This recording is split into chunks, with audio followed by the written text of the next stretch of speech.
ইরানের ভিতরে শত্রুপক্ষের ড্রোন তৈরির কারখানা শনাক্ত বলছে ইরানি পুলিশ। প্রতিরক্ষা সক্ষমতা ফুরিয়ে যাচ্ছে দখলদার ইসরায়েলের।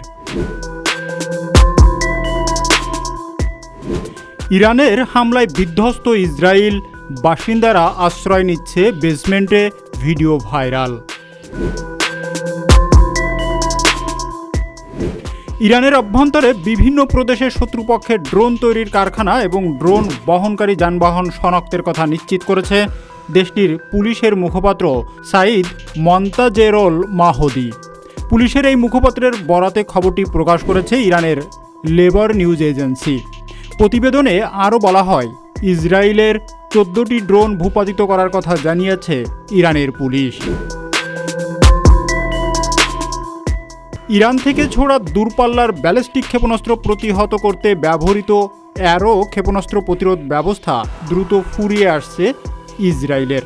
চলমান সংঘাত দীর্ঘায়িত হলে দেশটির প্রতিরক্ষা সক্ষমতা নিয়ে নতুন করে শঙ্কা দেখা দিয়েছে। প্রতিবেদনের বরাত দিয়ে বলা হয়, ওয়াশিংটন কয়েক মাস ধরেই বিষয়টি জানে এবং ইতোমধ্যে ইসরায়েলের আকাশ প্রতিরক্ষা শক্তি জোরদার করতে সমন্বিত পদক্ষেপ নিয়েছে।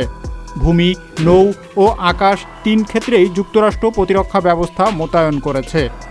জুন থেকে সংঘর্ষ তীব্রতর হওয়ার পর পেন্টাগনও মধ্যপ্রাচ্যে ক্ষেপণাস্ত্র প্রতিরক্ষার উপস্থিতি বাড়িয়েছে।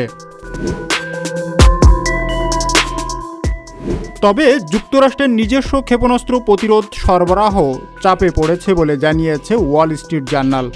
ইসরায়েল ও তাদের মিত্রদের আরও দ্রুত পদক্ষেপ নিতে হবে, বসে থেকে ক্ষেপণাস্ত্র ঠেকানোর খেলায় থাকা যাবে না। ইসরায়েল ডিফেন্স ফোর্সেস এক বিবৃতিতে জানিয়েছে, তারা যে কোনো পরিস্থিতি মোকাবেলায় প্রস্তুত ও সজ্জিত, তবে গোলাবারুদ ও সরঞ্জাম এর বিষয়ে কোনো মন্তব্য করতে অস্বীকৃতি জানিয়েছে। অ্যারো ইসরায়েলের বহু স্তর বিশিষ্ট প্রতিরক্ষা ব্যবস্থার একটি গুরুত্বপূর্ণ অংশ। এটি উচ্চ আকাশে ছোড়া ব্যালিস্টিক ক্ষেপণাস্ত্র ধ্বংস করতে সক্ষম, যা ইরান থেকেও ছোড়া হতে পারে। ইরানের ক্ষেপণাস্ত্রের আঘাতে নিহত আহতের সঠিক সংখ্যা প্রকাশ পেলে বিশ্বজুড়ে ইসরায়েলের যে দাপট তা মুখ থুবড়ে পড়ার আশঙ্কায় কমিয়ে দেখানো হচ্ছে বলেই মনে করছে বিশ্লেষকরা।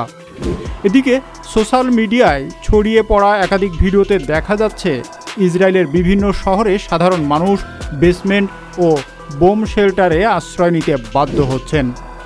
আর ভয়াবহ বিস্ফোরণের শব্দে একটু পরপরই কেঁপে উঠছে ঘরবাড়ি। রাজধানী তেল আবিব, হাইফা, পেতাহ, তিকভা ও বাতে ইয়াম এর মতো শহরগুলোতে মানুষজনকে দ্রুত বেসমেন্টে ছুটে যেতে দেখা যাচ্ছে। বিস্ফোরণের শব্দ শোনার সঙ্গে সঙ্গে মানুষজন দৌড়ে নিচতলায় বা বোম শেল্টারে আশ্রয় নিচ্ছে। একটি ভাইরাল ভিডিওতে দেখা যায় এক নারী তার সন্তানকে কোলে নিয়ে দৌড়াচ্ছেন। অপর এক ভিডিওতে একটি পরিবারকে কম আলোযুক্ত বেসমেন্টে বসে থাকতে দেখা যায়। চারপাশে আতঙ্কের ছাপ স্পষ্ট। এ যেন প্রকৃতির মধুর প্রতিশোধ।